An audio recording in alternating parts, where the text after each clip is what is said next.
Lipat mo din ah. Ano to? Ayan, iniikot lang yan.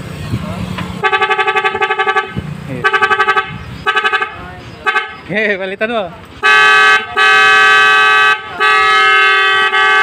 Sige pa. Sige pa. What's up mga boss? Pwede ba yung nay horn sa ating NMAX or Aerox? Pwede ba ikabit mga boss ano? Ayan, mayroon tayong nay horn. So kailangan nyo mga boss is mayroon na kayong busina. Ayan, P-horn yung gamit nya no. Tapos kakabit lang natin tong nay. So mayroon din siyang relay. Tumutunog na to mga boss ano. So ito yung kanyang tunog.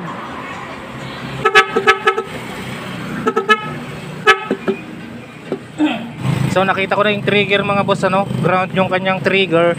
Ito nga yun. Ito yung ground niya mga boss. So ground yung kanyang trigger mga boss ano. Ayan. Ibig sabihin ng trigger mga boss, yun yung biglang pupunta dito sa relay para tumunog tong busina. Yun. So dito siya nakakabit mga boss sa ating pindutan. Ayan. So ang trigger niya mga boss is ground. So ayan. Bali ang gagawin natin. So ganito. So panoorin nyo mga boss ano. Ayan mga boss, ito yung diagram ng ating nay horn. Bali yung kulay red is 20. Ayan, 12 volts pala. 12 volts yung kulay red ano. And then yung yellow naman is pag may ganyang sign mga boss. Yan, pag ganyan yung sign ng yellow is ground yan mga boss ano. Pag nakakita kayo ng ganyang sign, ground ang ibig sabihin mga boss. Tapos yung brown and kulay blue, yun yung kanyang output papunta ng busina. So bali apat lang yung wire nya mga boss ano.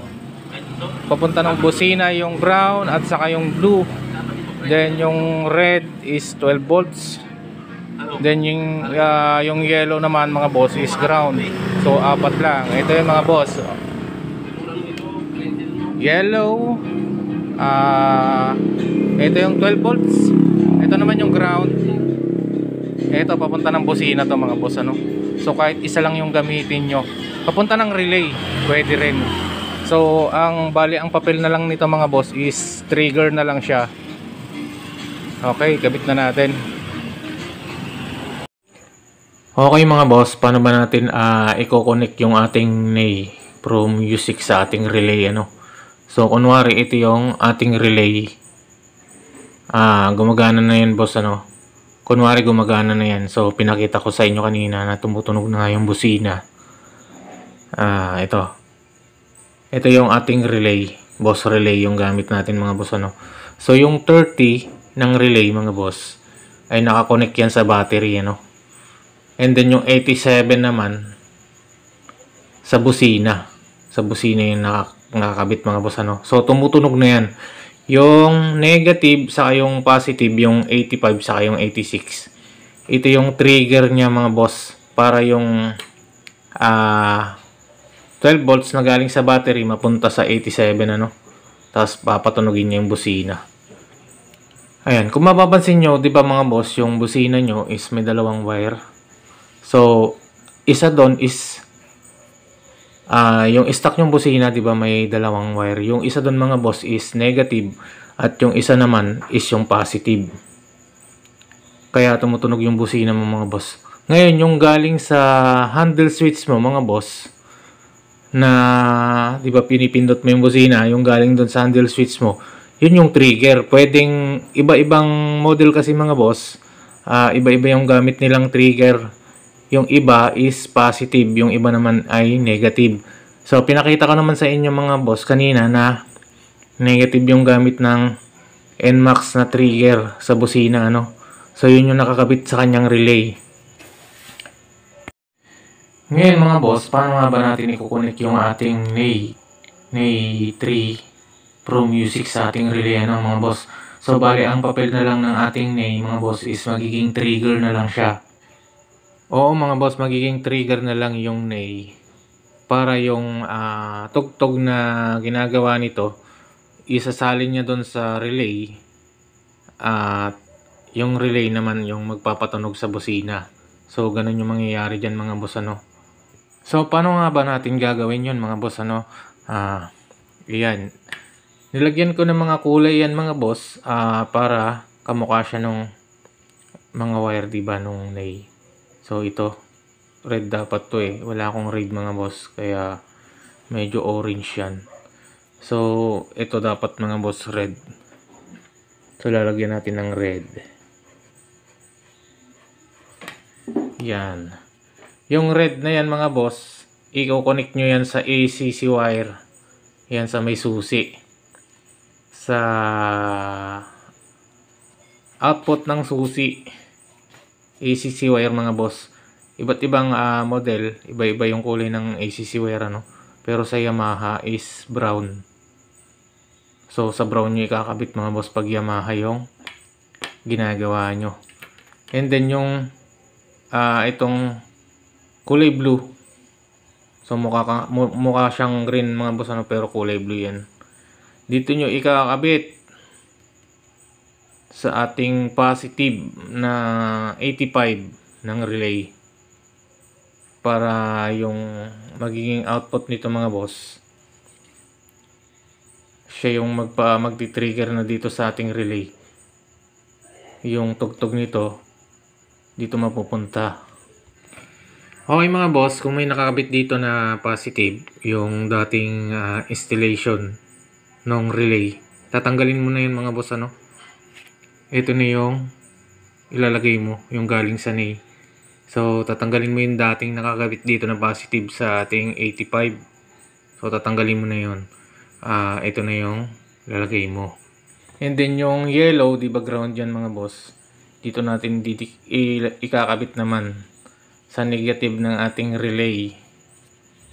Ayan, dito natin kakabit yan eh. Bali, ito nakakabit to sa handle switch ng ating Aerox. Aerox yung ginagawa natin mga boss eh. Ito yung pinakang trigger niya, galing to sa handle switch. Pag pinindot mo mga boss yung handle switch, may lalabas na ground pupunta dyan sa relay, kaya tutunog. Syempre, pag may pumasok na ground dyan, malalagyan niya din ng ground yung nai. Okay mga boss, lilinawin ko lang yung yellow pala na to, or yung yellow na to na nakakabit sa 86 ng ating relay, ay meron pang nakakabit dyan na wire patungo sa ating handle switch ano. So ito yung pinipindot natin mga boss ano. So andito siya nakakabit. Yung stock mga boss na wire ng ating busina, di ba may nakalagay doon na dalawang wire. So dito mo dati nilagay kasi nilagyan mo ng relay. Dito mo nilagay yung positive saka negative. I-connect mo siya dito ngayon sa ating yellow wire. So ito yung galing sa switch ano. May pasok bigla dyan na negative para tumunog yung busina. So yun nga yung tinatawag nating trigger. Ayan, dito siya nakakabit sa yellow. So kailangan may tester kayo mga boss. Ito yung galing sa switch. Pwede yan maging positive, pwede rin maging negative, depende sa ginagawa mong motor. Yan ano mga boss ano. Kung positive to mga boss, mababago yung diagram na yan. So Aerox yung ginagawa natin, kaya ito yung ginawa kong diagram ano mga boss ano. And then yung ito nga, bali apat lang yan di ba mga boss. Itong brown, kunwari ito yung brown at saka ito yung blue, iisa lang yung principle nila no. So isa lang yung gagamitin mo dyan mga boss, kahit hindi mo na gamitin yung kulay brown, yung blue na lang. So yun lang, ganyan lang mga boss yung gagawin nyo. Okay mga boss, dito na lang natin lalagay sa kanyang U-box. So ayan nga, naglagay ako ng power up line kanina. Dito ko na lang kakabit yung red wire. And then dalawang wire na lang yung pagagapangin ko papunta rito mga boss, ano, dito sa harapan. Ito yung ground yellow at saka yung papuntang busina sa relay. Bali ito yung magiging trigger niya mga boss, ano. So ito lang yung lalagyan ko ng wire. So kabit ko muna. Ay mga boss, nakabitan na natin ng wire yung ating Mayhorn. So mayroon siyang space dito. Dito ko ipapasok yung wire. Bali tinandaan ko na mga boss yung ground, ano. Yan. Pagapain ko papunta doon sa harapan. Okay mga boss, tinanggal na natin yung isang trigger ng ating relay, ano, which is yung positive nga, ano. Tapos ito na yung gagamitin natin, yung galing sa Mayhorn. Ito yun mga boss. Tapos ito naman yung ground. Tatap natin dito mga boss, ano, para magkakaroon din ng ground yung ating Mayhorn. So kapag pinindot mo yung pindutan ng busina, saka lang magkakaroon ng ground yung ating Mayhorn mga boss, ano. And then at the same time, yun, gagana yung Mayhorn, siya yung magti-trigger dito sa relay. Yun yung magiging tunog ng ating busina, no? So kabit muna natin. So yun mga boss, naikabit ko na yung galing sa Mayhorn, which is ito yung kinabit natin sa trigger, at saka ito naman yung tinandaan natin mga boss, ano. So dito natin kinabit sa ground to mga boss, ano. Galing to sa pindutan. Ayan. So trigger tong dalawa na to mga boss, which is ito yun mga boss, yellow saka yung brown. Okay. Okay mga boss, ito yung kinabit natin sa relay na trigger, ano. Yung ground saka yung output nga nitong Nay. So lalagyan naman natin yung input nya mga boss, ano. So ang kailangan nito is 12 volts.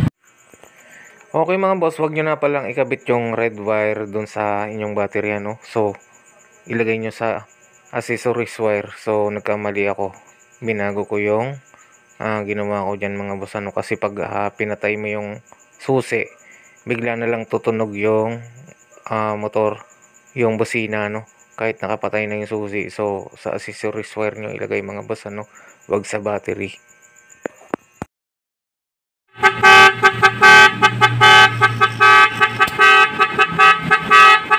Lipat mo din, ah. Ano to? Ayan, iniikot lang yan.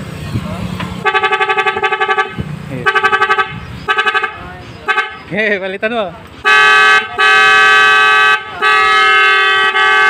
Sige pa. Sige pa. Sayaw ka din, ah.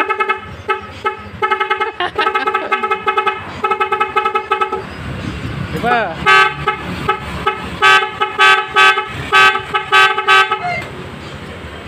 Yeah.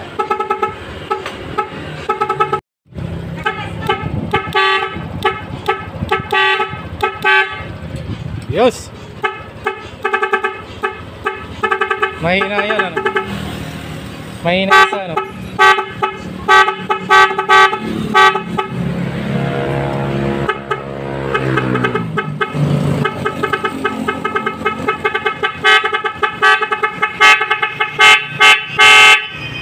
Okay mga boss, nakabit na natin yung lahat. Ayan.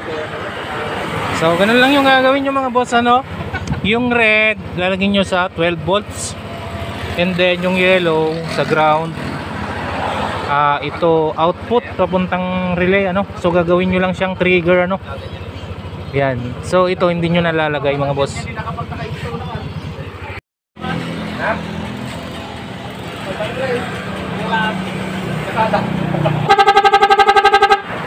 Yapi.